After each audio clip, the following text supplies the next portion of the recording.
Are you ready? A shot of wrestling after Mania, episode 251. And a win. We go. Break your damn shot, boy. Is that the message you got? We about to go live. Are you ready to rock? So take a shot. Oh, so take a shot. Oh, yeah. I'm a street breaker. I'm a heartbreaker. This is my dawn. I'm a Ramon Razor. Rick Flair, Nature Boy, about to seek and destroy. It's an SOW. Let me hear you make noise. Take a shot, boy. Is that the message you got? We about to go live. Are you ready to rock? So take a shot.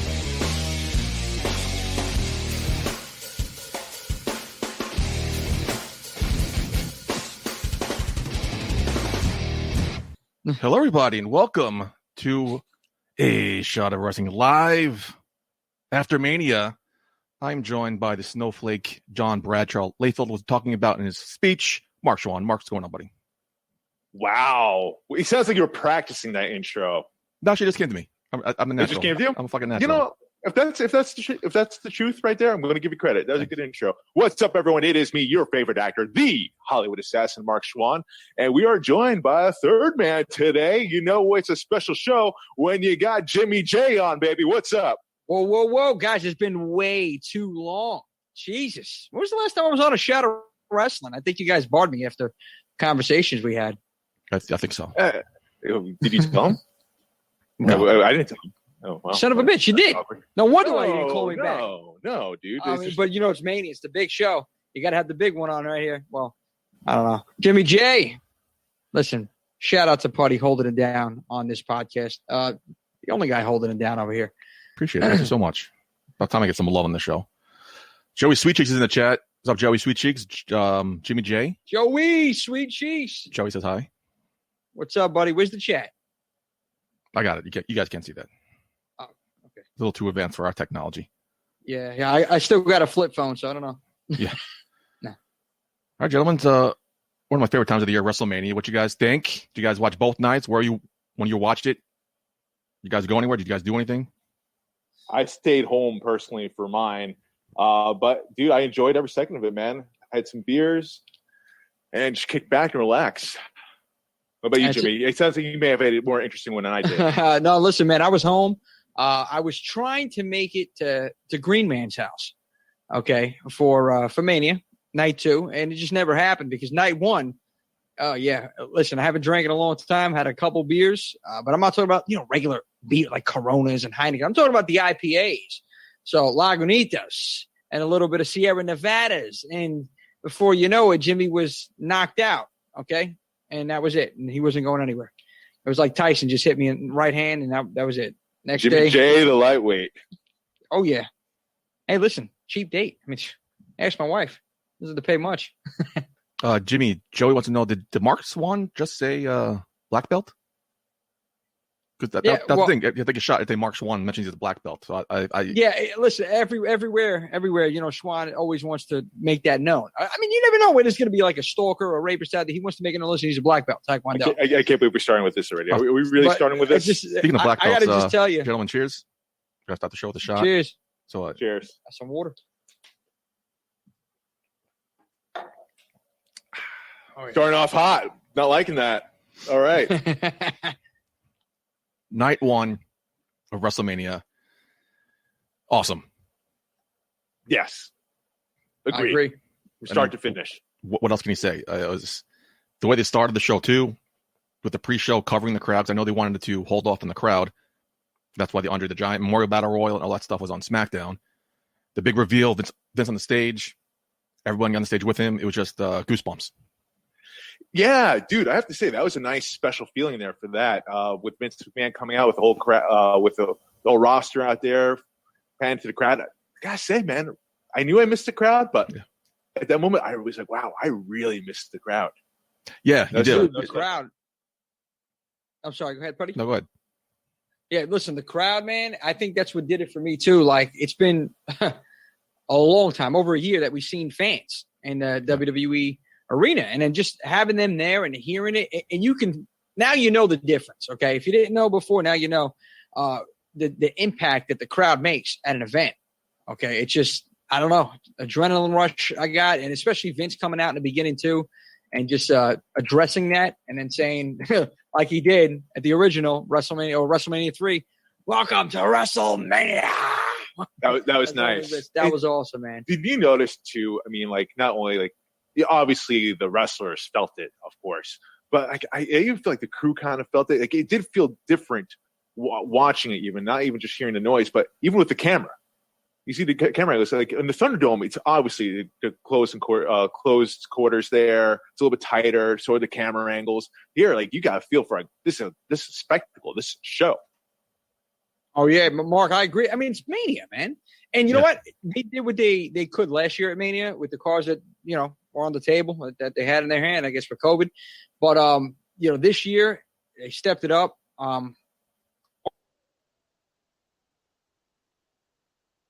Overall, though, I mean, I'm not only talking about the whole appearance of Mania and the fans being there, but I'm saying like even the matches and the order of the matches. For me, that was important. And starting off both nights in a big way. I mean, although the first night was better, way better than the opening of the second night, in my opinion. We'll get to that. Yeah, I guess we'll talk about that. But overall, with Mania for me, man, it didn't feel like Mania. It hasn't felt like Mania in a long time for me. And I brought this up recently on a live on Facebook. I'm like, listen, I don't have that feeling like I used to have like 5-6 years ago or something like that. But for some reason, the day of that Saturday, it felt like Mania and it just hit. And then when I seen the fans, I'm like, okay, now I'm feeling it. So yeah, I was definitely in that the Mania mode. I was definitely hyped for it. I feel like I wasn't hyped for wrestling for a good year, really. And this was fun. And they did a good job with the pacing all throughout the show. Both nights I thought were excellent. Some people I've heard complain, it's like, oh, some of the matches were too short, whatever, blah, blah, blah. I was like, no, well, it does leave more time for the main, as well as it should be. I mean, hell, the three of us, we've been around in indie wrestling shows. Like, we've talked to bookers before. There's an art to this shit as far as like, putting on a show, especially something this big on 2 nights.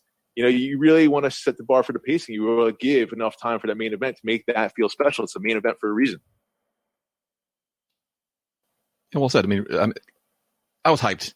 Missed WrestleMania, favorite time of the year. It was first time watching it on TV in God knows how long, not counting last year. It's amazing how the production value, because I don't see that live in person, but the production value is just, they amp it up for WrestleMania, and you can tell they did an amazing job production-wise. It was just phenomenal. Yeah. Even that stage was kudos to the whole team, man. Like, they did a really bang-up job all around. And I have to say this, as far as with the rain delay night one, kudos to Kevin Owens. Like, damn well, they just gathered up. All right, who can talk? Who can come up with a promo real fast? KO. He just went out there and just cut one hell of a fucking promo, man. He did a great job, maintaining the interest of the story and whatnot. Dude, I think that man does not get enough credit for what he does.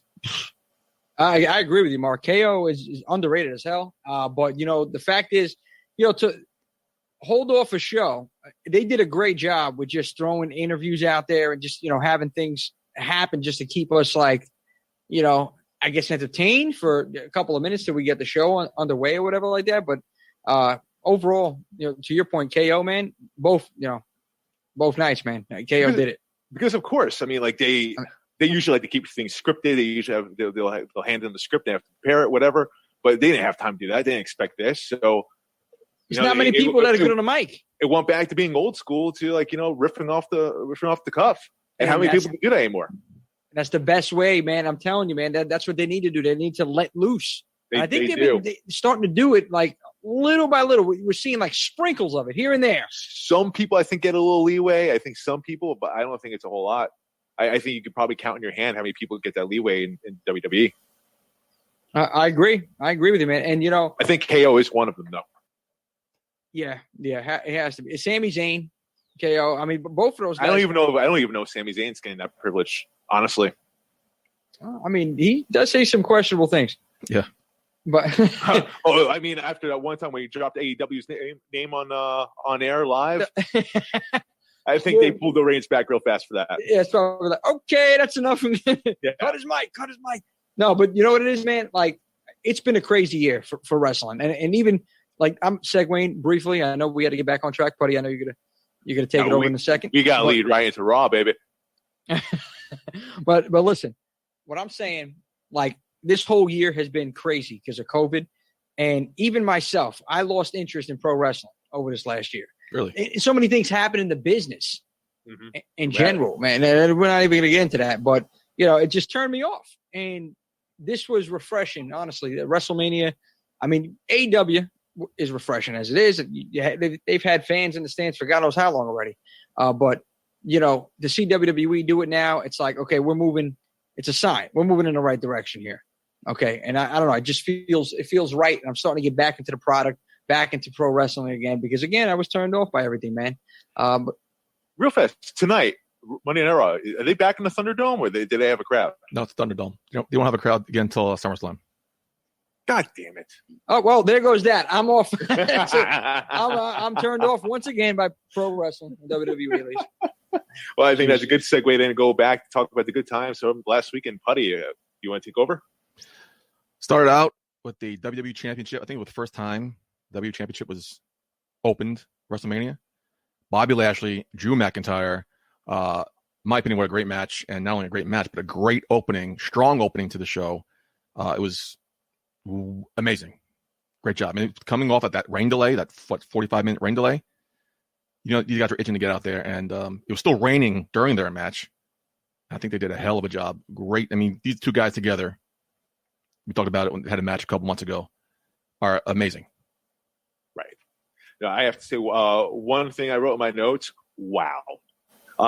There was a surprising finish, too. I think we all thought Drew McIntyre, or at least there was a possibility that Drew McIntyre would take back the strap, that the whole reason for this, why Drew McIntyre is facing Bobby Lashley at WrestleMania, is possibly win back the championship in front of a live crowd for him to get that pop. Obviously not the case. But, I have to say both men look very strong. Drew did not tap out. He showed some great technical wrestling ability there, something I haven't seen from him.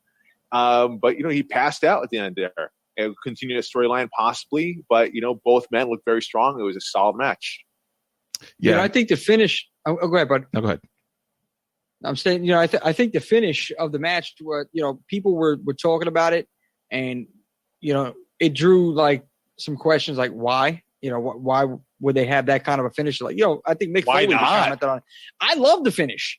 You know what? It's old school, okay, and it shows you the brute strength of Bobby Lashley. I mean, the man's a beast. Totally. All right, and then McIntyre is as well, but it just shows you. He is almighty. And Bobby Lashley retaining that title, I think it was necessary for him. Continue to grow Bobby Lashley and then build into Drew getting that, title back. Don't just give it right back to him, man. One note I have to say about this, I was very intrigued going into this for first time, live crowd, Drew McIntyre coming off his title reign. I was very curious to see how the fans would react to him. Would they be kind of, warmish? Would they boo him? But he got a positive reaction, got a lot of cheers coming out right away. So it seems like, Drew McIntyre, he is over with the crowd.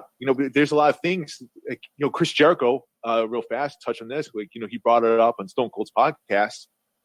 How, it's really hard to judge who's doing right, who's doing wrong, who's hot, who's not, because you don't have the crowd reaction there. So for the whole year, there's a big giant question mark over Drew McIntyre. How is he as a champion? We really don't know. But he seemed to be over coming out of WrestleMania. It's a big pop. Yeah, it's one thing we disagreed on, because Mark just said what he said, but I disagreed with him, saying I think Bobby Lashley needed to retain here. You put the new graphics, you give him this new packaging, new character stuff, the Almighty. Felt like he needed to retain here. But I did not see that coming. Him passing out. It's a great way to keep Drew McIntyre strong. He didn't tap out. He didn't lose. He passed out. Same thing with Stone Cold did in against Bret Hart back in WrestleMania. And you still have within a strong baby face there who's a legitimate badass who's not losing steam. So I think it was a great job for both men. Bobby Lashley looked like a badass champion. I really do think it would have been too soon to put us the strap off Bobby Lashley, especially like he's like what? You can count on one hand how many black champions there were, especially during these times. You gotta keep the belt on him, man. He's definitely deserved it if he put in his time. And I think the time is now for Bobby Lashley to continue, and possibly, maybe, even someday, hopefully this year, we could get that match, Bobby Lashley versus Brock Lesnar, and have it mean something. We shall see. Joey Sweet Cheeks in in the chat said this reminds him of Piper Bret Hart from WrestleMania 8. That was a great match. Yeah, that was a great match. And I think it was the ending. It's when Piper had him in a sleeper, and then Bret hit the turnbuckle, rolled back, and then got it. Got the victory because his shoulders were down or something like that. I think that's how it ended. Something like that. So. Yeah, that was a really good match. This and both men looked strong at the end. You didn't take away anything from Roddy Piper. It didn't take away anything from Bret. That's what you want to do when you have two big superstars like this. I think it's perfect, honestly. I think they,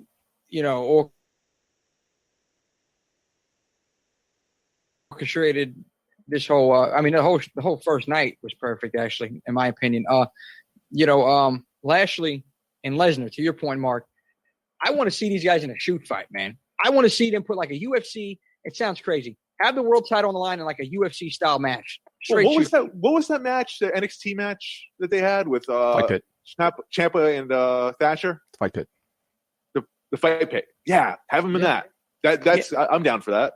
Yeah, but I mean, these guys are both legit fighters. So if you had like a legit fight, which is crossing the lines probably in WWE, legit fight for the title. I mean, listen, whoever's standing is the winner. I mean, they even do what they did with Raw Underground, have it be like a kayfabe shoot fight. Even and both men are professional enough to do that to make it look believable.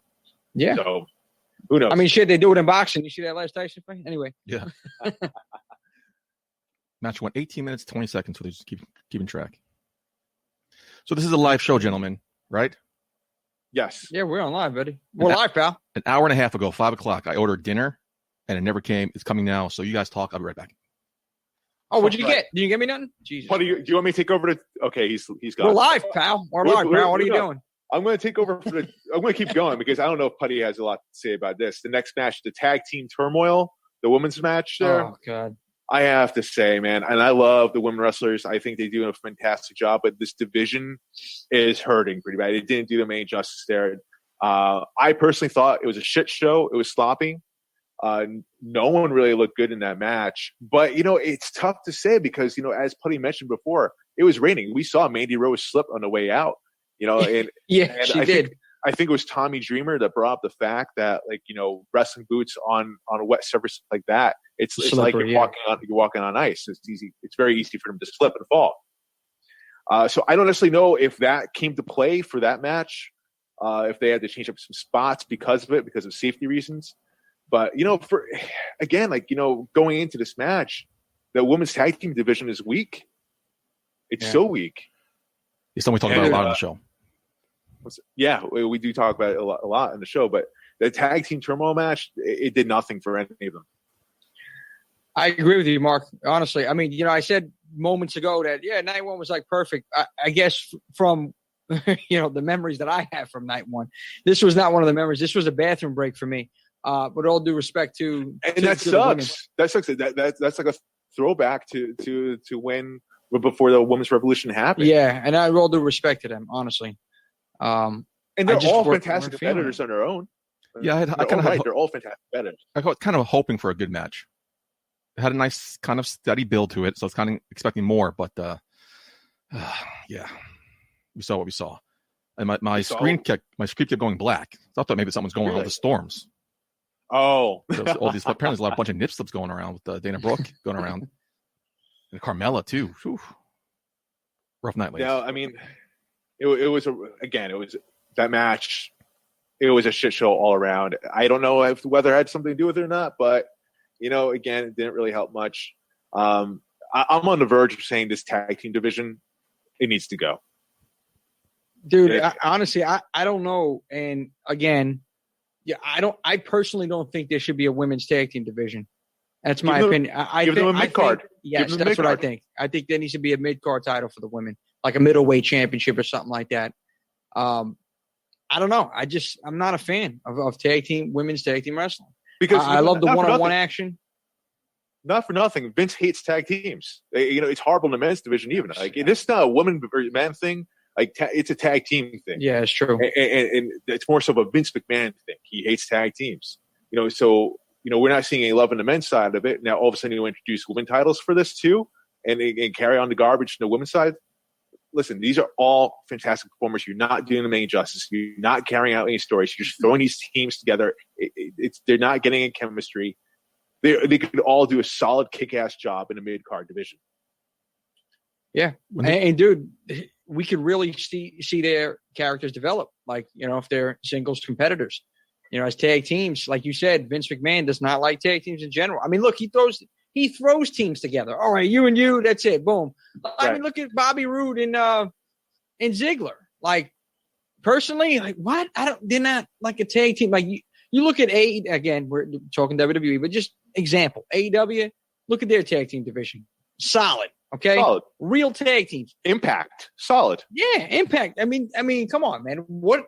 It's not that hard, Look, you can even look in the Indies. East Coast Syndicate, Ugly Ducklings, The Rep. Yeah, the list goes on. Like, even in the Indies have a better tag team division than in WWE.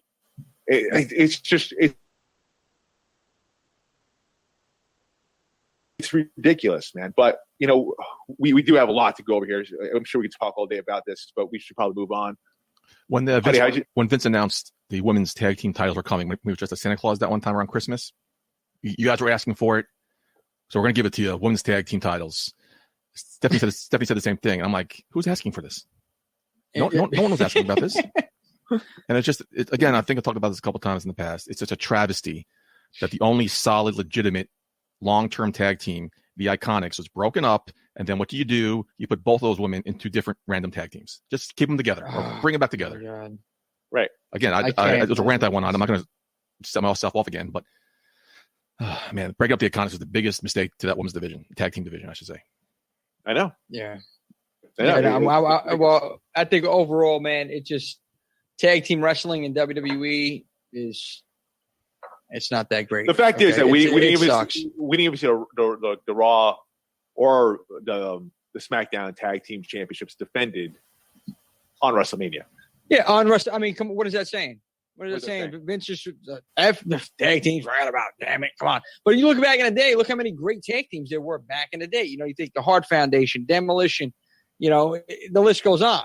Even the Natural Disasters, Money Inc., whatever. Like, there were some good tag teams. I feel like Legion of Doom.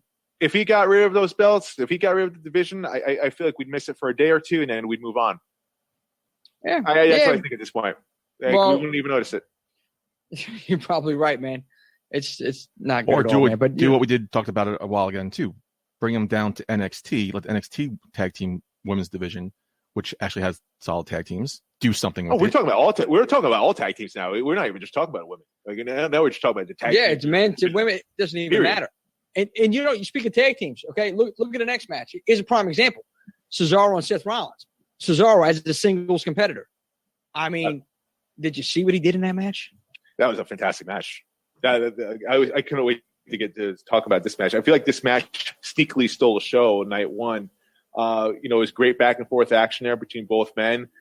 Innovative moves and counters. Both men are fantastic in their own, and together they had just insane chemistry. And by the way, guys, big win for Cesaro. Like, he definitely needed that for him to carry the momentum throughout the rest of the year. He's someone to watch, I think, for 2021. I agree with you 100%, Mark. Honestly, Cesaro is, and I've always knew this, man. Like, seeing him in the ring, he's just tremendously talented and strong, man. His strength is ridiculous. Yeah. John Cena always said, right, he was the strongest guy in WWE. Yeah, man. This guy with the agility, with the strength, I mean, just everything. All he's missing, really, my opinion, is just mic skills. That's it. You get him a mouthpiece. He could speak, though. I've heard him speak before. Like, he what was that? Talking Smack or Raw Talk? One of those shows. He cut a very good promo. And he was actually trending because of it. So the dude can speak. And I don't know. You know what I called him the other day? I don't know if any of you guys watched Stanley Tucci's show on CNN, The Searching for Italy. No. I called Cesaro, watch this. He's the Stanley Tucci of wrestling. He's a very classy man. He's damn talented at what he does. He doesn't get enough love. That's it. Yeah, and that's so true, man. Another underrated guy like KO. We just talked about him earlier. But, yeah, definitely. Cesaro's one of those guys, man. And he is going to be one of those guys. If they give him the damn floor, just let him be him. Let him do his thing, man. And if he can speak, because honestly, I really haven't heard Cesaro because they don't give them the, killer they don't, promos, they but don't give yeah. them the time. They don't give them the Give time of to. day. Exactly. That's what they need. And WWE's just infamous for that shit. Vince McMahon. I mean, come on, man. Let these guys just let them run free. And I'm telling you right now, you would have a much better show. You look at the late 90s, early 2000s. Come on. These Simple. promos that they cut on Talking Smack and Raw Talk, man, like they're being wasted on these shows. I mean, they could easily give them the time instead of throwing another 1,000th time seeing a 6-man tag match. You could throw a fucking state of the art promo from one of these shows onto the main show and get the character over. You know, like that's what they can do. Yeah, in the beginning, I thought Cesaro, side note here, he was like Jason Statham stud double or something like that, man. Man is badass. Putty, what do you think of the match? I thought it was excellent. I really, really enjoyed it. One of my favorite matches to watch that night. I just don't understand. The fans love Cesaro. Mm-hmm. Cesaro, anytime you give him a TV time, he excels. So I just don't understand what the disconnect is. The workers love Cesaro. Why isn't he getting the opportunity to shine? Why did it take him 10 WrestleManias to get a singles match? That's ridiculous. Yeah. So hoping this is a launching point to the next chapter of his career. I doubt it, but I hope this is hopefully the sky's brighter for Cesaro. I mean, one would have to think, at least. I mean, to get a win, a 1-on-1 clean win at WrestleMania is big, and they also do it against Seth Rollins. Yeah, that freaking Rollins. Come on, you got to get it right. I mean, like, it's a huge deal. That's a big win. They're not doing that for no reason. So it's got to carry some weight there for at least the next couple of months, at the very least. But we'll see. We never know. It's WWE, right? Yeah, we'll see. I doubt it.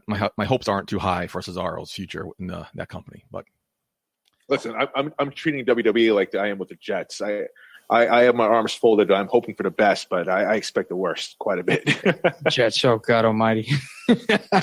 Yeah, listen, your expectations set them very, very low, Mark. So sad when you trade your quarterback for random picks. I don't want to talk about this. So what's going to happen next? New day? And his family a new day? No, not for the party. Jets. The same day. Throws him a party. Goodbye party. Fantastic. Good luck. Good luck. I don't want to talk about it. Actually, especially when you got your coach. Isn't he still the head coach? That guy, Gase? Right? No. No, he's out of here, right? New Day defended the tag team championships for the first time at WrestleMania, by the way, against AJ Styles and Omos. I said the tag team titles were not defended on SmackDown. I forgot on WrestleMania. I forgot about this match personally. They were defended. New Day, that was the first time defending on WrestleMania? Defending it, yeah. Wow, dude, I had no idea about that. That's what I'm here for. My biggest pet peeve, before we get into the match itself, the big man, Omos. O-M-O-S. Is that Omos? They constantly are changing the pronunciation of his name. It's either Omos, right? Omos. Like, there's no A in his name, first of all. 2 O's, so it should be Omos. Where are you getting Amos or Omos? Amos. Almost. But how are you supposed to get a big motherfucker like that over if you're constantly changing his name back and forth every other fucking time you say it? Sense. It makes no sense. Well, I like this match.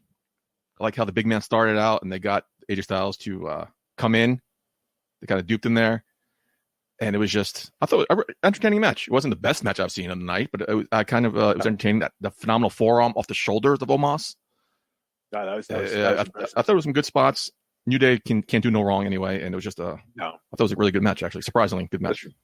AJ Styles is a wonder in the ring. The New Day, they're geniuses at what they do in tag team. But Omos, I have to say, looked pretty damn impressive for his debut match, especially at the grand stage of the Mall at WrestleMania. Yeah. He used his size really well, I have to say. A lot of big men. There's been a lot of big men in wrestling. We've seen that quite a bit. But, some of them you kind of see like they don't necessarily not know how to use their stature. They don't necessarily know how to use their size. And I have to say, Omos commanded the ring very well. He knew what he was doing in there. He used his size to his advantage. A great presence. Thank you, buddy. That's something you can't teach, I have to say. You either have it or you don't. So kudos to him. Good win. I have to give props to the New Day. They always entertain the shit out of me. AJ Styles, we all know he probably has one of the better entrance themes out there. I love how the New Day just use it and start dancing along with it. They've done that a couple times too. It's just so witty too. Yeah. Oh yeah, it's great. So so witty, man. This match was it was a good match. Almost got over if they got his damn name right. Yeah. But for a big guy, man, he's just a beast and he moves around quick. Okay, he looks very agile in the ring, man. For a big dude, that's dangerous. You know, He didn't do a whole lot, but he did enough.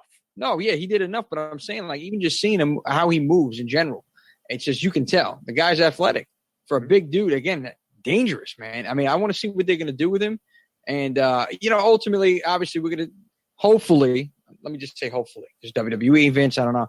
Hopefully, we get to see him as a singles competitor sooner than later, man. I'm sure we will. I'm sure eventually we're going to see that Kevin Nash Diesel, Shawn Michaels split eventually. I'm sure we're going to see something like that. There's a lot of those vibes I'm getting between those two. But hey, that was a great storyline that worked for them. I'm sure it could work now. Excuse me. Sure. Obviously, Vince and the Power Ups sees something in Omos because he was one of the guys that got sent to the big man camp a couple months ago. Right. And obviously it paid off because, like you said, he did pretty well on his debut. Good job for him. It paid off because, like, listen, like, we've all heard rumblings of this guy. We've seen viral videos of him from the Indies. Big man, big and impressive. You know, like, he doesn't really have to do much. He can do quite a bit more than what you showed from what we've seen like before in those viral videos. But, like, you know, that's not the point. You know, when you get to the grandest stage of them all, you get the WWE, you get the WrestleMania. You have to be smart about your size. And I think with him going down to the big man camp, as you said, Putty, I think they taught him that. And it showed. So kudos to whoever showed him that. Joey Sweetcheek saying that he thinks he's better than Khali. In one match, Omos is better than Khali. Well, there you go. He's instant Hall of Famer. Thank you, Jimmy J. You said the words right out of my mouth. Oh, man. Khali. What did you think of, like, some of the – I guess we'll get to that because, you know, second night, too, with RVD, Khali. And Riddle. I like that little exchange. And we'll talk about that, though. The rolling papers. Yeah, dudes always promote. Right, let me tell you something about RVD real quick. Okay, and out of on the subject. When I met him at the bar, it was after an Impact show. It was at Melrose Ballroom, right around the corner. Like, some of the guys are coming into the bar. Oh, shit, quick conversation. The man is always promoting, and I give him that. Okay, he's always like promoting. Yeah, you know, dude, I got these papers coming out. And, marijuana, it's not that great, but, I mean, you know, I love it. Oh, man. I'm surprised they let that slide on WWE. I mean, granted, it's legal. It's legal here now in New York, but it's not legal all over the country yet. So, yeah. No, I think it goes to show. RVD just doesn't give a fuck. Nah. You got RVD rolling papers. He's a Hall of Famer. We're going to fire him? Exactly. We can do fire. You're not even hiring me. I'm all bro. I was like, oh man, this is like a mall rat. It's two right here, man. It was crazy. Cesaro and Seth Rollins went 11 minutes 35 seconds. AJ Styles and the New Day went 9 minutes 45 seconds. That was pretty short for a tag team title match. Next up, Braun Strowman, Shane McMahon, 11 minutes 25 seconds. You guys even want to talk about this match? Sure. I mean, listen, this match I feel like was predictable. Yeah. Pretty much every step of the way. There were some cool moments in there. It was a cool moment as far as Braun Strowman ripping the cage open. That was pretty unique.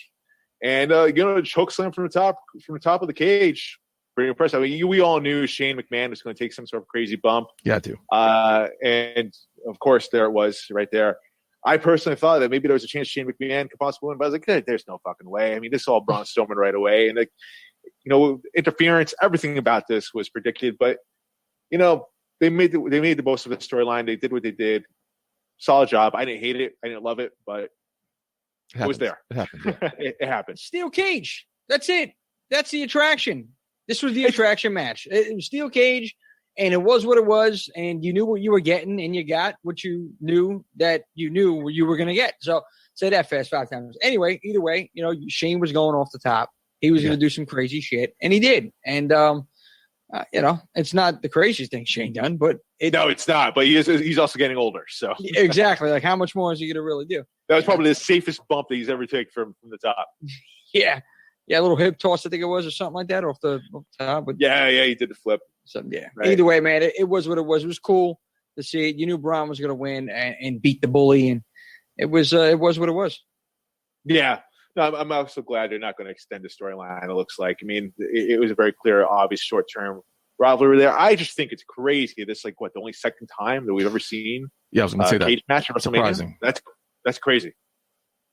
Very crazy. It's hopefully more. Cage matches, I think, are they're so like thrown now. They're on Raw, SmackDown. We see them all the time now. It kind of lost the luster. But now if you just like pull back a little bit and if you mean more being at WrestleMania, a cage match at WrestleMania, it'd be holy shit, that'd be cool. Like it was back in WrestleMania, what, 2 or 3? Yeah, with King Kong Bundy and 2, I think it was, yeah. Yeah, it was 2. Hogan and Bundy. Yeah, and that was a great cage match. What about those old school cages? What do you think of those? Like, I love the blue cages. Oh, dude, I love it, man. I love the old school blue cage. See, it looks easier to climb too. Yeah, it's more sturdier, solid. I don't know how it feels being bounced off of it. These new chamber ones seem like they're more comfortable, but dude, the best cage matches happen in that old school cage match, I believe. I mean, look, Owen and Brett, SummerSlam '94. Owen and Brett, that was immediately what came to mind when you told me that. Yeah. Exactly, man. I don't know. I missed that damn cage. Bring it back, please. One night only. Putty, how long was that match? That was short, wasn't it? Braun Strowman?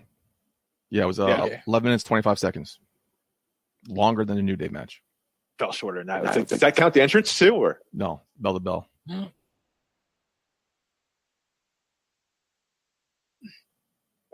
That felt less shorter. Hey. Hop. Match I was looking forward to. My boys, the greatest tag team of the 21st century, the Miz and Morrison, going against Bad Bunny and Damian Priest. Wow. Mark you said your notes were wow on the opening match. This probably was the best non-wrestling performance I have seen. And it's right up there with Pat McAfee. Who blew me away. I think he was better than Pat McAfee. Wow. Listen, I love Pat McAfee. Pat McAfee's my boy. And listen, does he know that? Really we're tight. Listen, like he performed really well in NXT, but I gotta say I wasn't really expecting much from Bad Bunny. Like Pat McAfee's a former athlete. Bad Bunny, True. He's a musician. He's a punter though. He's a pretty big fucking punter, buddy. But Bad Bunny, I mean, I don't necessarily know where we expect this. We all knew, he was training at the Performance Center. We've heard good things about him being down there. But again, only a matter of a few weeks, though. You're not expecting a whole lot. But I have to say, he looked damn good. Very impressive. And he hit a bunny destroyer. Yeah. On the outside. On the outside. Yeah, on the outside. And, not for nothing. I mean, that takes a lot of trust from a wrestler. I know, backstage, I'm not going to drop names or anything, but, when a wrestler, they go over to spots and they'll ask, hey, I do a Canadian destroyer. Are you okay taking that? Because of a history of injuries or whatever, blah, blah, blah. But that's a spot that they go over. Hey, are you cool taking that? So obviously, a lot of trust had to go in there to give Bad Bunny hey, you're going to do a Bunny Destroyer? Awesome. I trust you doing it. Dude, Easter came twice this year, folks. Okay. Literally 1 week apart from each other. Bad Bunny, all those bunnies in the ring. The guy was hopping around like crazy. But you know what? How many hours did he put into training? The guy took it serious. I got to give him credit. Yeah, he took this very serious because it showed. All right, I was blown away. I was blown away. That Canadian Destroyer, even outside, I was blown away. I was like, what the hell? This guy can wrestle. Better than half of the roster. One thing no one's talking about. Everyone's talking about the Destroyer and go off the top rope, his move set. No one's really talking about him selling. He was doing a damn good job selling that match. He was taking an ass beating from the Miz. And that's the most important thing. That's the most important thing. It was believable, Also, I appreciate seeing online a lot of people are giving credit to the Miz and Morrison for making this match as good as it was. For taking this guy, this rookie who isn't anything, and making the match and have him look as good as he did. Props to the Miz and Morrison for doing that as well. Yeah, they took care of him. They definitely took care of him. They didn't hurt him or anything like that. Everyone was safe there, from what I know. It's funny, man. I mean, I feel like this match was supposed to kind of put over Damian Priest a little bit, but no one has talked about it. He was overshadowed. They're talking more about Miz and Morrison than talking about Damian Priest. Yeah. Fantastic job. Even in fact, Damian Priest usually has a pretty good entrance. I feel like they even tamed down his entrance so that Bad Bunny could have his big spectacular one. Yes, so I feel like this kind of, they really didn't do justice for Damian Priest here. If anything, he might have felt a little buried. What do you guys think about that? I don't think he's buried at all. I think he did. He had a role. Buried in this match. In a job, he did it well. Of course, it was touch and go for a while because he was suffering some back injuries. So I don't know how much he could have gone full blown. But his Right. entrance was subdued because he had to sell that Bad Bunny entrance. Yeah, he had to sell that Bad Bunny entrance. yeah. I think he's fine. I don't think this hurts him at all. I think he'd be fine. Yeah, I mean, he was overshadowed in this match though. But it didn't hurt him. You know, I mean, look, the spotlight was on Bad Bunny anyway, and going into it, so everybody already was like, all right, let's see what this guy brings to the table. And then we were blown away, and we got what we honestly probably didn't even expect. He superseded our expectations. So, I think this was actually a pretty damn good match. How long did it go, Pud? It was like it didn't even seem long. It seemed like 15 minutes, 5 seconds. Yeah, and it was longer than most of the other matches on the. You know what I love about all this, Putty, what you're talking about? I mean, a lot of these matches to max, it seems like 18 minutes. They didn't drag on too long, and they all felt like really like it could have gone a little more. Yeah, it could have gone. It left you wanting more, and it did its job. Then, yeah, it did its job. And this is one thing I missed. I want to stress that about timing. I got to tell you, this is one thing that I missed from the Attitude Era. I keep saying that. I know people are going to crucify me. Back in the day, let's just say, okay, shorter matches. All right, it just, I don't know, even on like Raw, SmackDown, it just leaves you wanting more. And I seen that both nights at WrestleMania, so I was happy about that. Yeah, because otherwise, it gets overblown, too long, man. You're pulling a Triple H at Mania. I mean, look at the guy gave himself the most time on the card. I think I forgot. He always does, man. The best entrance, the most time. You cocky son of a bitch. Anyway. And in your main event, going 17 minutes, 15 seconds, Sasha Banks, Bianca Belair, the rightful main event. There's no other match I felt like deserved that spot. What a match. Oh, yeah. What a way to end night one. This gave me some nostalgic feels from like the build to actually the match itself.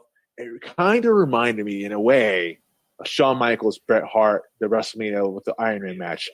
The build itself for that match, there were some critiques for it. Like there wasn't like a lot to go off there. They did their own training. Both people were, people were fans of Shawn Michaels. People were fans of Bret Hart, obviously. But then the match itself, that's what everyone remembered the most, is the match. It was a fantastic match. And I think it's the same for this, Bianca Belair and Sasha Banks. The build wasn't necessarily great. Obviously, many fans Bianca Belair, obviously a lot of fans for Sasha Banks. They both crushed it. And I think we're all going to remember this match. That moment in the beginning, they both obviously got emotional. It was a big-time moment. It was history. And I dug that. I think that's a moment that's going to stick out for a lot of people.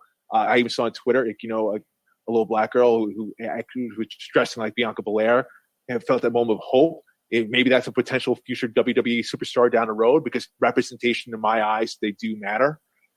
And I have to congrats to both of them on making history. It was a hell of a main event. They worked really well together. I know I had my concerns during the tag matches they had about the chemistry. It was definitely there. They had it. I was wrong to get go. And, I'm happy for Bianca Belair.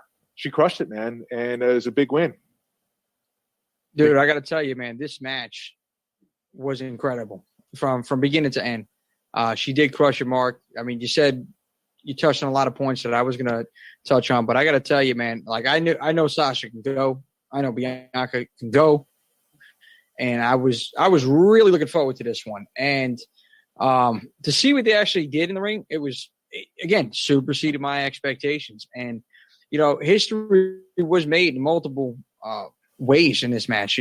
First, if you look at it, it's the main event of WrestleMania. Okay, technically, night one main event.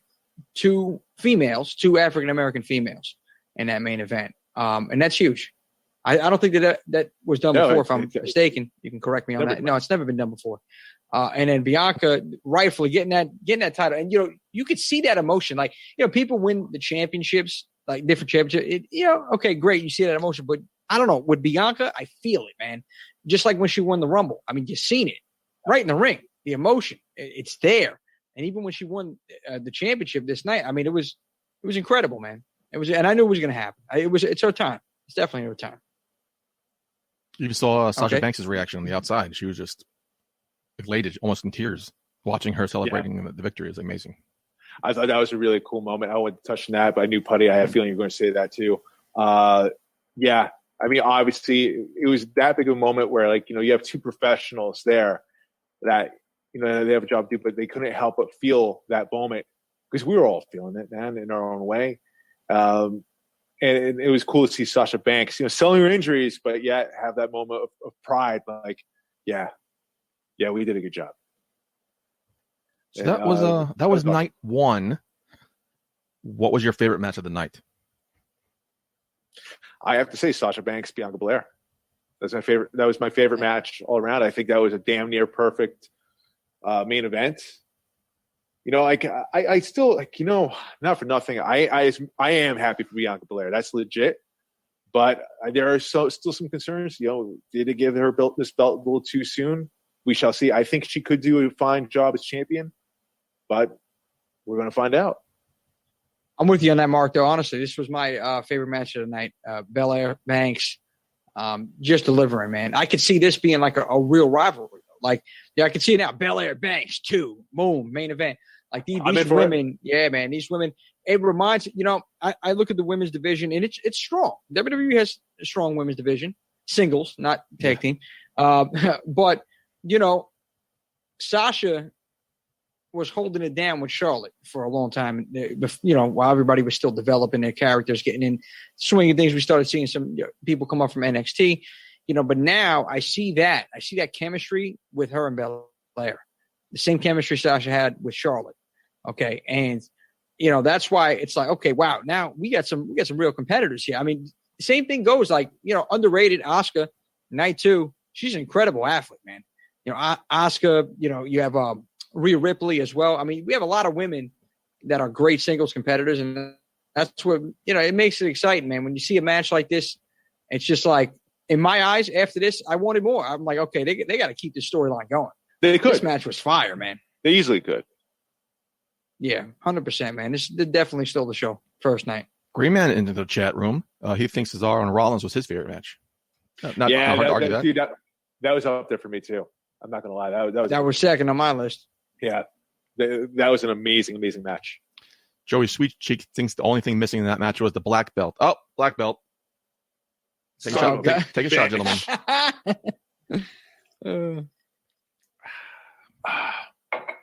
But I agree, of course. I'll join you guys in saying that main event was the match of the night. I guess it's kind of beneficial. One of the only upsides having 2 nights. You do have 2 main events. And if this was one night, that match would not have closed that night out. So well deserving to both women. They shown it was a great match. Facts. That So leads us to night 2. WrestleMania Sunday, as they called it. Randy Orton versus The Fiend. Okay. Who wants to go first? 5 minutes, 50 seconds.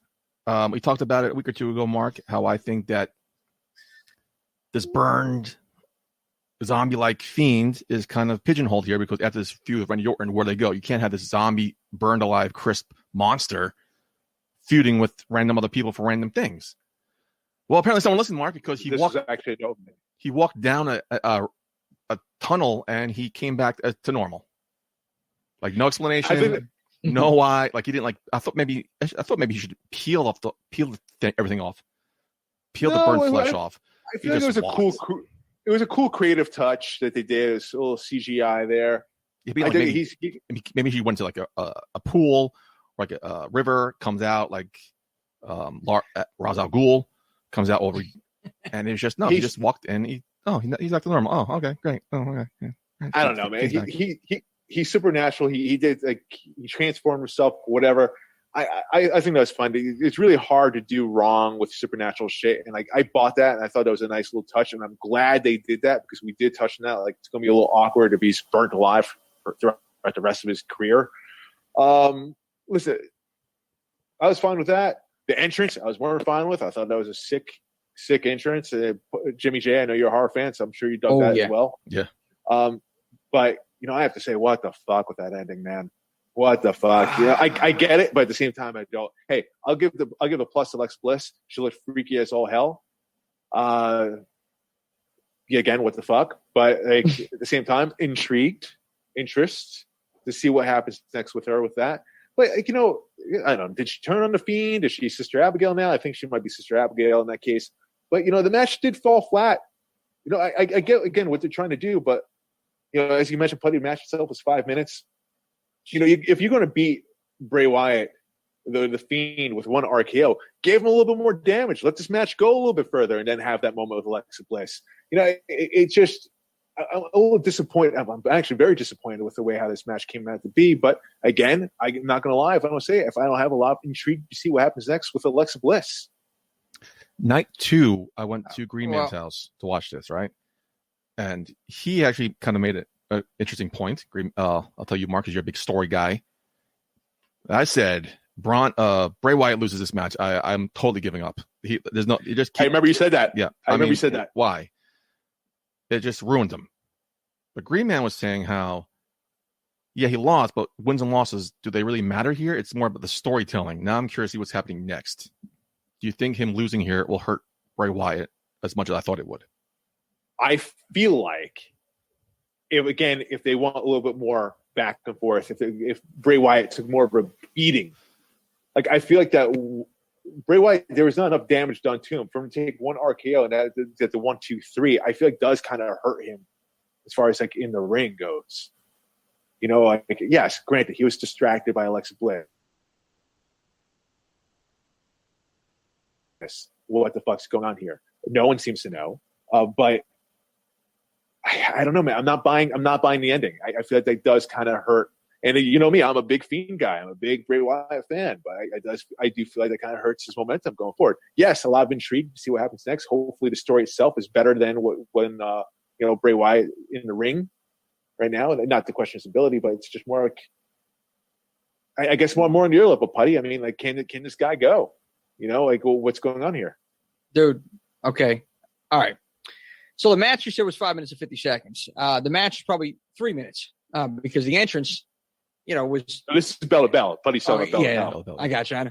So the entrance, for me, that was the best part about it. Was the gear that they were sporting, the mask, the makeup, the entrance, the giant Jack in the Box, or Bray in the Box. That was awesome. The pageantry, great, phenomenal art. Okay, the match. Oh my God! Like this thing for me, I was so disappointed in this match. It's more so with the ending. I had no problems with other stuff that going on in the match. I felt like it needed to go, number one, a little bit longer. Yeah. And number two, to your point, Mark, yes. Okay, you seen how he was just popping up after moves that were being done by Randy Orton. Listen, you got to beat the guy down a little bit more. It's just one RKO, and it's done. Yep. He took 3 of those DDTs that Randy Orton's notorious for. And bumped up like nothing. He took a back suplex off the table, bumped up like nothing. One RKO, and he's done. That's it. No, I'm not buying that. No, that's what I'm saying. I think he had to get a little more like tortured in that ring by Randy Orton. That would have made it a little bit better. You added some more time onto it. Let's see the story, grow a little bit more. Now, yes, I'm invested to see what the hell happens after this. After that Alexa Bliss ending, and it was, the blood that was spewing out of her head. All the effects that were done. I mean, but for me, it was just like, what the hell did I just watch after that ending? I also feel like that's it. I also feel like if the build wasn't for this long, I mean, this is like months in the making here, guys. Yeah. That's another thing. What are they going to do with Bray now? I mean, what are we going to? Yeah, I mean, if the build wasn't this long, I probably wouldn't have a problem with it. But we're talking about months in the making here. Bray Wyatt needs his redemption here, some way, and to have it's like a Sting and Hogan build. They got killed at Starrcade. Like, what is going on here? Do we see the Firefly Funhouse back? Bray Wyatt being the regular TV Bray show Wyatt. kid host. Dude, I know what's going on here. I mean, like, if Alexa Bliss is Sister Abigail, cool. Obviously, she's now controlling Bray Wyatt. I think that's, for my own interpretation, that's what I'm seeing. At first I thought, did she just turn on him? What's going on? Is she with Randy Orton now? No, that's not the case. Like, I mean, look, I love it because, like you said, it's horror. For me, this was great. Costumes, the gear, the entrance. It was the makeup. The makeup was awesome, man. The special effects, awesome. You talk about the wrestling aspect of it? No, it was horrible, man. And I was a little disappointed. Like, I understood why they started with it. You're going to have a killer main event. You got to have a good opening match. But, dude, I got to be honest with you. I don't even know if I wanted it to be after the match was concluded. I was like, and after the whole night was over, I think they could have started with either Sheamus and Riddle or Apollo Crews and Big E. That would have been a better opener. Right. And, you know, at one point they did replay what happened later on in the night. They didn't replay anything else. Yeah, I was wondering that too. Why they did that? Why they did? I was like, well, now is something else going to happen? Like I had my hopes up. Like, all right, well, cool. Are we going to possibly see something with Alexa Bliss right now? Still nothing. Like what? What are we doing here? That's enough. Let's move on to the next. I think the biggest surprise of the night for me kind of wasn't bad. Nia Jax, Shayna Baszler against Natalya Tamina, 14 minutes, 20 seconds for the Women's Tag Team Championship. When's the last time you heard a Tamina chant during a match? When did you ever hear one? Yeah, right. It's amazing. Right. Super fly. I mean, you're right. I mean, this was surprisingly a pretty decent match. I had, especially from the night before, I had very low expectations going into this. I think it was a gutsy performance by Natalya and Tamina. Natalya, badass woman, hole through her lip, still going through like a champ that she is. To your point, buddy, it's probably the best work I've seen Tamina do. She's been in this industry for a long time. You're a big story guy again, and one thing I saw on Twitter, someone made a good point saying how the story work by Tamina overpowering Nia Jax, and Tamina and Natalya somehow got the crowd to care for them, which is one of the goals, not only in wrestling but in storytelling. And I just felt like, wow, I didn't think about it that way. And yeah, they did. Props to Tamina and Natalya. It was a great, surprisingly, good match comparing to the previous night, that women's tag team match, which was a shit show. And you have this one. I'm like, I think the surprise of the night. And I have to give credit to where credit is due. I feel like Shayna and Nia Jax, I feel like the chemistry has actually gotten better. I feel like this was probably the best that I've seen them together work. I agree with that statement, too. I think this was a pretty damn good match, honestly, and way better than the first night women's tag team match. Like you said, Shayna, man, she's incredible, man, in that ring. The submission magician. Yeah. All right. So, so I think this was – and it is awesome, man. Like, and I looked at it, and I was like, going into this, I'm like, oh man, here we go again. After night one, I'm like, here we go again. And I was pleasantly surprised when it was all said and done. So, shout out to all four of these women in this match. I can't believe we had a Tamina chant. I'm still thinking about that. Good for her. Awesome, man. Good for her. And one of the longest matches of the night, and it didn't even feel like it either. Good match. But, next up, I'm surprised they retained here. I was kind of expecting maybe like a title change, or maybe one of them turns, either Shayna or Nia turns on one of them, each other. I mean, but no, clean victory. Okay. Next up, Kevin Owens versus Sami Zayn. 9 minutes 20 seconds. I feel like that match, KO and Sami Zayn. I mean, it was a fantastic match as expected. I feel like no one would really expect anything less between these two. They know each other so well. We know the history between them.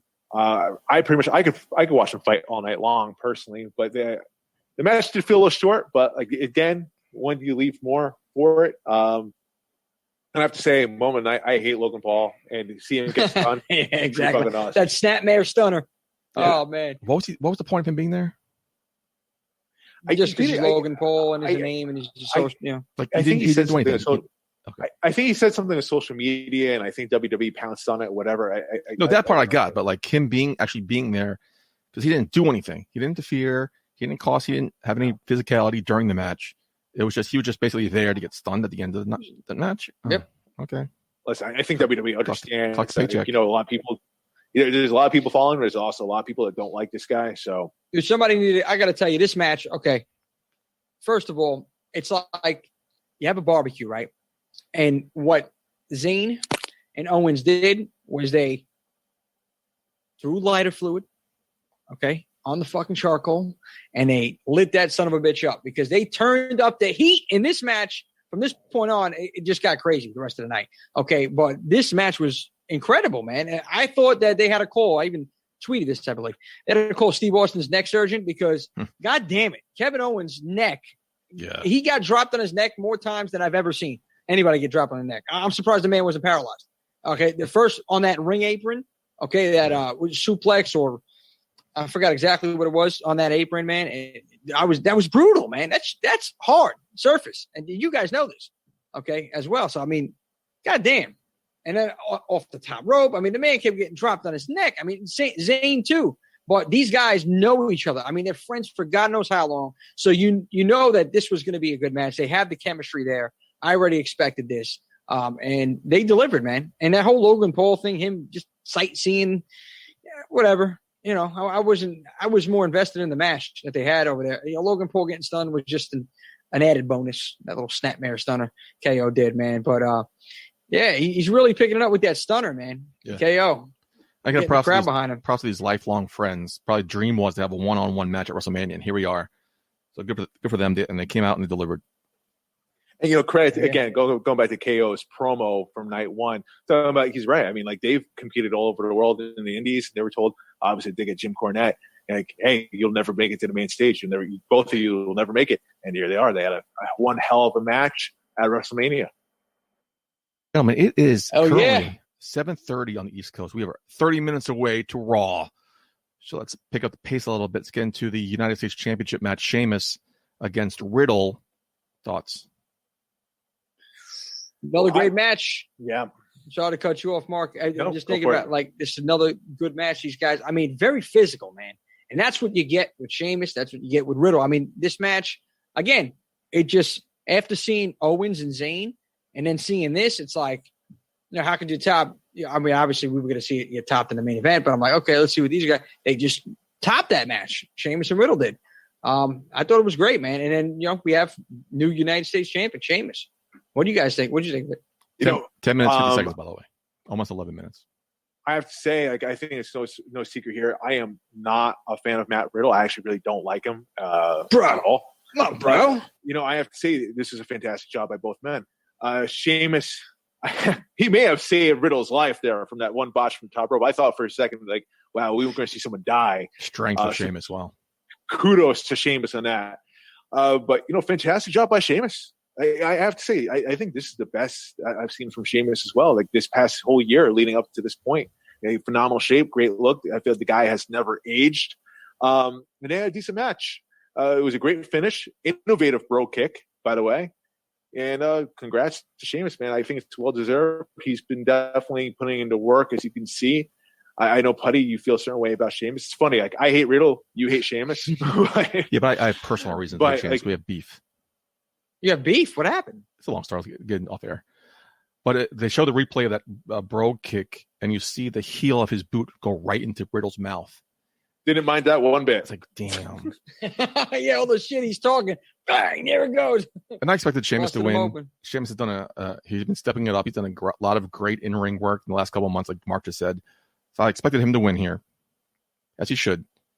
I'm actually surprised he won. I'm going to be honest. I really thought they were going to keep on Riddle to try to keep the momentum going with him. But, I'm sorry to cut you off. But, yeah, you're right. I mean, Sheamus has been putting in the work. He obviously well-deserved. Sorry, buddy, go on. I read today that they took the belt off Riddle because Riddle was never supposed to have it in the first place. Like, really? The only reason he got it was because Keith Lee couldn't make that triple threat a couple months ago. That's right. And he couldn't put it on Morrison because Morrison was going to get involved in this Bad Bunny thing. So Riddle was a placeholder. So I guess that meant Keith Lee was supposed to win. And this is them just, I guess, course correcting here and giving it to Sheamus. So, but does not say a lot for Riddle. I think Vince is high on him, but you just give him the title because Sheamus had to. But so we'll see what happens. So obviously, they're not 100% sold on Matt Riddle. That's what they're telling me. And honestly, a championship like this, United States Championship and Intercontinental Championship, I think they're both workhorse championships. I think it's hard to argue with that. Sheamus has been putting in the work. He's a workhorse, and he deserves a championship like that. It's just sad that Riddle had a great match in WrestleMania, and next year he'll probably be in the Onto the Joint Memorial Battle Royal. I think we're going to be in the Andre the Giant Memorial Battle Royal next year, guys. Come on. Next up was one of the matches, I guess, in my opinion, one of the best stories going into it. Apollo Crews going against Big E. 6 minutes, 50 seconds. I was surprised it was that short. A lot shorter. Nigerian drum match, my man. A lot shorter. Drum fight. Yeah. Dude, but you know what? Very physical, man. Like, they were getting lashed, man, with those kendo sticks. Those things hurt, and they were taking a beating, man. Both guys. And, Big E, again, man, huge guy, so fucking agile, man. It's Yeah, crazy, great incredible man. how he moves around, man. And the use of the steel steps, very innovative. I think. Told the story as well. Yep. Continued with that. Listen, I mean, this is a big showing here for Apollo Crews. I mean, this is a guy who was probably 1 foot door out from getting fired, if we're going to be real, because he was in catering the whole time. Anytime he got a shot, he would get injured or he would just fall off, wasn't catching on, or whatever. But now he's finally hitting his groove. Whether you love his gimmick or you hate it right now, he has something at the very least. I'm not necessarily a fan of his accent. I think it's a little hit or miss with that. Makes no sense. Oh my god. But not for nothing. I mean, hell, he's showing something here. He's showing a lot of intensity. He had a very damn good match with Big E. Great win for him. I was actually a little shocked by that. Big E still looks strong, which is great because I feel like Big E could be the guy to potentially beat Roman Reigns down the road. But again, I mean, it was cool to see. Like, you have this interference. There's like some close finishes here. You thought Big E was going to win, and boom, you have this monster come out of nowhere. Yeah, and Apollo Crews for the win. I was like, who the hell is this now? Yeah, exactly. All these big guys coming out. Almost. Now you get this guy with Apollo Crews. Dabo Kato, please. Okay. Raw Underground standout. Dabo Kato, please. Respect in the name. I didn't realize who it was till after the fact. Okay. And then I read earlier that day they What'd you say? trademarked What's the his name Commander Aziz, and the way he was dressed. I'm like, I guess that's gonna be Commander Aziz now. Yeah, Okay. Commander Aziz. And Yeah. Aziz. Like it's Nigerian army. Yeah, but that whole accent, goddamn Mark, that is so unnatural. That accent of his, that Nigerian accent that he's trying to portray, dude. I'm like, stop. Just be Apollo Crews. Don't do it. Don't do this. I don't necessarily know if he is actually Nigerian or not. No, I'm But, saying the accent. It's but so you- unnatural. Right. I mean, you can carry on with that storyline and the roots of your background. Yeah. Give some a little bit of an education there about Africa and Nigeria. Absolutely. If he kept But if he came in to with fake the that accent, accent, if he came with the accent like Kofi Kingston did, okay.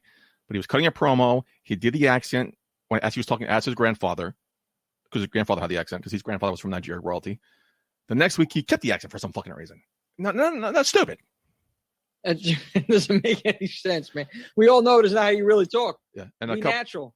a couple months ago, I was talking about me and Mark were talking conversation on the air, and I felt like Big E would be the guy to take down Roman Reigns, maybe around SummerSlam. Mark disagreed with me. I'm happy Mark came to my side of the things now. Mark, appreciate it. I agreed with you. You I disagree. agree You with disagree. that. So I'm assuming, I'm just going to go on a limb here. Maybe Big E gets Money in the Bank. I don't see anybody willing really in the spot to really hold. I it don't for necessarily a know while. about I don't necessarily know about Money in the Bank. Maybe. I mean, it could be. But for him to get a clean win at SummerSlam, I think that's the thing. And I think Money in the Bank is more like a heel thing. I think he'll Big win E, it, Bobby but do the Lashley. thing where faces do, where he announces it ahead of time, Maybe. or something. I mean, I just thought about it last night. I'm like, maybe he'll win Money in the Bank. Anyway, next up, Raw Women's Championship: Rhea Ripley, Asuka, Rhea Ripley. 13 Rhea. minutes, 30 seconds. Here we go. Almost Amos. Rhea. Huge win. Pretty good match. Pretty damn good, man. I thought it was a fantastic match, actually. Very happy Third straight match with a title change, by the way. Yeah, I was noticing there was a lot of title changes this year. But, hey, listen, I'm happy for Rhea Ripley. I had some critiques going into this match. There wasn't enough of a build for it. We all knew it was going to be a fantastic match. Both women can go. It was great back and forth action as we saw. I really didn't think Rhea Ripley was going to come out the winner here. I was actually shocked by that. But again, I'm happy for her. She's young. She's talented. She can carry this championship. She can carry that division. So Yeah. Go to the Props mic. to her. Good luck I'm to her. with Go both to the of you guys. mic. I think she's a total package, and her future is very bright. Yeah, man. I'm with both of you guys, honestly, man. Not much more to say than that. One thing WWE does, okay, they may suck at building stories sometimes. They may bury people at times, okay? But the one thing I could tell you is the transition. Like I might get crucified for this, but Rhea Ripley, Bianca Belair, it's the next generation of women, okay? They're not going to keep it like WCW did. Hogan had the belt the whole duration of the NW. I don't know how long he held that belt. A lot of old school wrestlers, they're starting at least now to focus on the newer generation. Well, you talk about a coming new into- generation. Like Bianca Belair is not as young as you think. But Rhea Ripley is like, what, 23, 24? She is technically, as you would say, like a next generation. She's someone I think that has potential to be better than Charlotte Flair. I mean, she's so young. She gets it. And she has more time to improve and get better and better and better. She could be, honestly, the next big thing here. She's got star potential written all over her. She just gets it. She has it. She's got the look. She understands how to use her size, her body. She has her presence. Some heelish maneuvers on her part too. So I don't know what her position is, but kind of heelish moves here. Yeah, not really too sure. I mean, like, she leading up to it, she kind of had some heel vibes going through it. Obviously, she got a big pop at WrestleMania. Can't really judge off that. It's a WrestleMania crowd. So 20 minutes away from Raw after Mania. One more match left. Roman Reigns, Daniel Bryan, Edge in your main event for the Universal Championship. Went 21 minutes, 40 seconds. I wish I had more time because the match was freaking amazing. Excellent main event. Wow. Perfect. Best match of the night. I think that was a perfect match. Everything about it, the action, the story, the fans, their reactions to it. I really didn't know who was going to win going into it. And even during the match, there were a few false finishes there. I was just like, holy shit, I really have no idea who was going to win until, like, finally the 1, 2, 3 happened. Roman Reigns. Both men. Loved how he did it. Amazing. In both men. Statement by him.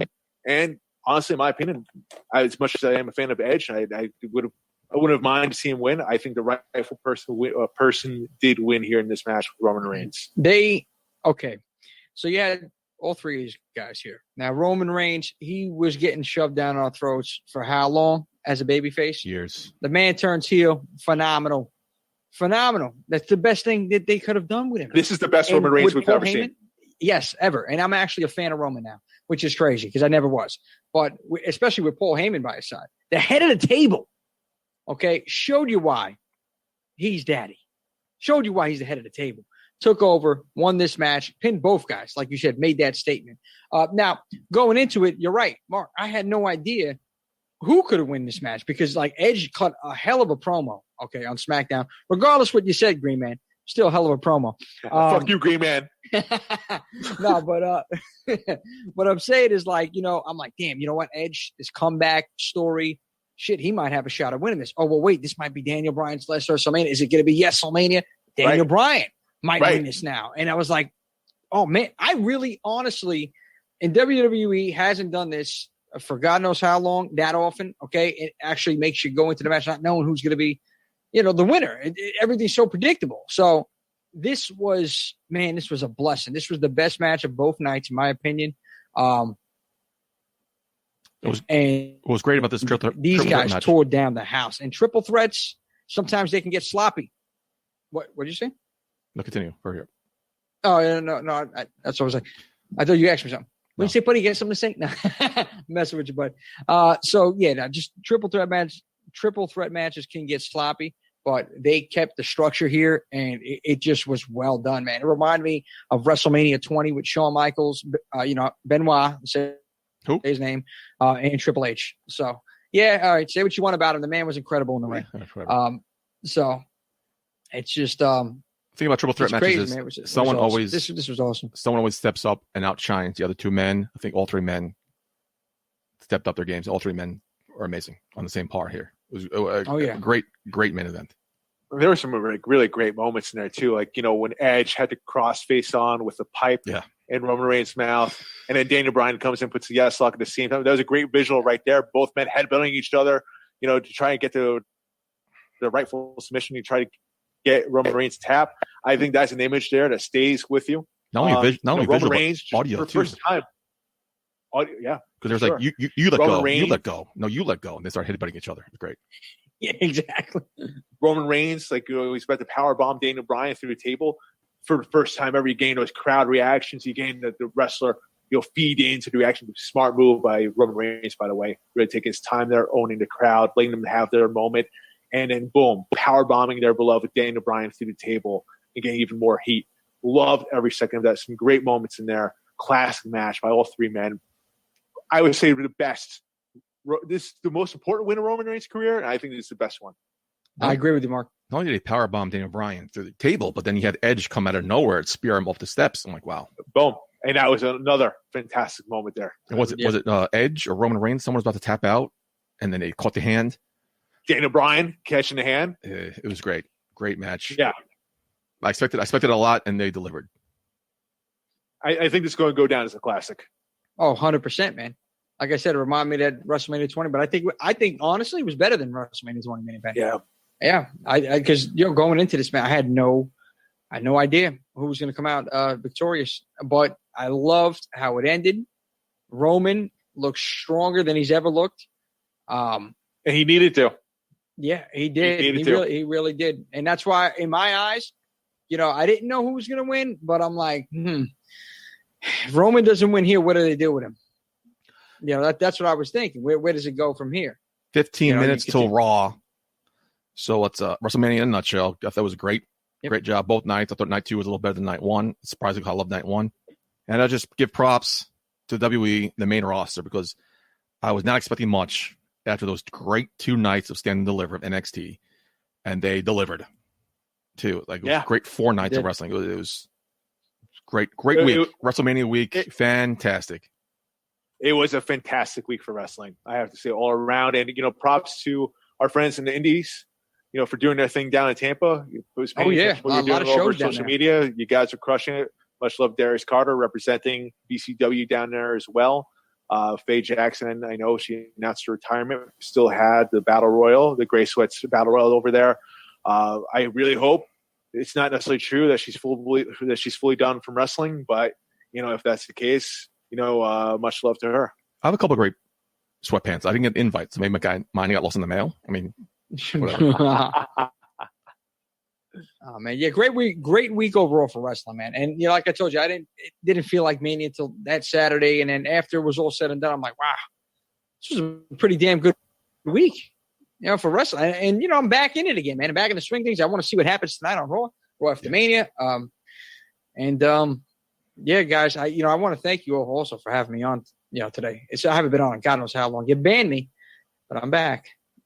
You wasted the way somehow, man. Somehow you got the link for this Zoom, so I don't know how. I thought you get. I got a Russian spy. I got a Russian hacker. He helped me out. I thought you got in. Also, definitely get. If you guys got a chance, check out the Hall of Fame. Great job on both classes. Great speeches. It was fun to watch. Oh yeah, and it was shorter, right? 2 part. It was 3 hours. Sure, the speech. The speeches were shorter. Yeah, they held them to around 5 minutes. And I have to say, if no one has gotten a chance to check out Broken Skull session with Stone Cold hosting it again with us. I'm sorry, I can't even speak anymore. I've been drinking with Chris Jericho. Black belt. Here we go. Black belt. It's been getting me. With Chris Jericho. Please do. Like the last one I saw with Randy Orton, I thought was a masterclass, and I think I could say the same for this one. Chris Jericho, Stone Cold. It was 2 hours long, but it didn't feel like I felt like I learned a lot. I learned a lot from it, from even as a commentator and a manager. But if you're a wrestler, if you're a worker, if you're somewhat related in this industry, or if you're just a huge fan, there's a lot you can get from this. It's fascinating. Please watch it. So definitely.